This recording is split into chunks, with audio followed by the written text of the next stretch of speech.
প্রিয় দর্শক, বাংলাদেশি এখানে আমরা সৌদিতে আসছি। তো আমাদের কাজ ছিল মার্কেটের কাজ। তো আমাদের দেশে যারা বড় বড় চাকরিজীবীর সাথে চলাফেরা করে, যেমন আল জাহান কোম্পানিতে ওদের সাথে চলাফেরা করে, তো ওরা তো আমাদের বলছে যে ভাই আমার কাছে একটা ভিসা আছে, তোমাদের ভিসাটা দেই। তো বাড়ির মধ্যে যা বলে যে ভালো ভিসা, তো ভালো ভিসার কথা বলে আজকে আমাদের মার্কেটের কথা বলে আজকে আমাদের কাজ দিতে হলো।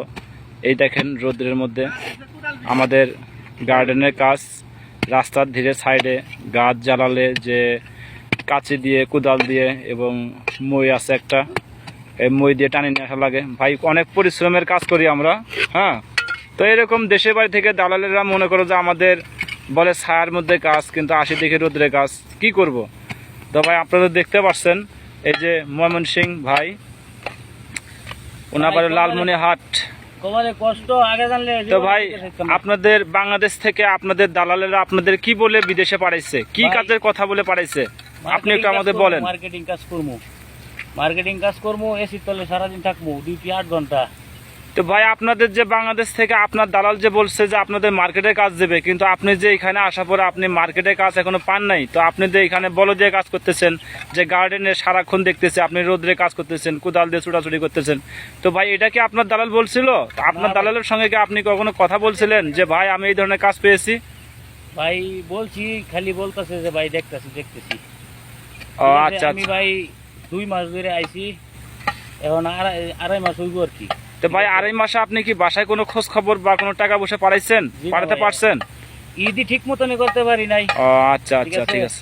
তো আমি দেখতে পাচ্ছি আরেক ওনার পাশে আরেকজন আছে, সেও রোদ্রে কাজ করতেছে, তো আমি ওনার কাছে জানতে চাই। তো ভাই আপনার বাসা কোথায়?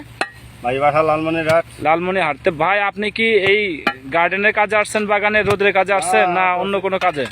মার্কেটের বিষয় নাসি কাজ করতে আছে রোদে। তো ভাই আপনার দালালে কি বলছিল যে আপনাকে রোদ্রে কাজ দেবে? দালাল তো বলছে মার্কেটে।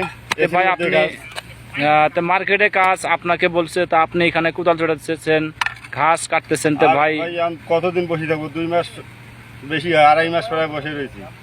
টাকা নেই, পয়সা নেই, খাওয়ার পয়সা নাই, কি করবো? প্রিয় বাংলাদেশি প্রবাসী ভাই আমার, আপনারা আসলে সুন্দর কথা বলছেন। তো আমি আমার দেশের লোককে বলবো, আপনারা দালালের নিজের ভাইও যদি হয় তাদের কথা বিশ্বাস করবেন না, বিশ্বাস করে এরকম ভাবে এসে মনে করেন যে রোদ্রে এসে কাজকাম করবেন না। তো ভাই আপনারা সবাই ভালো থাকেন, সুস্থ থাকেন, রাখি। আল্লাহ হাফেজ।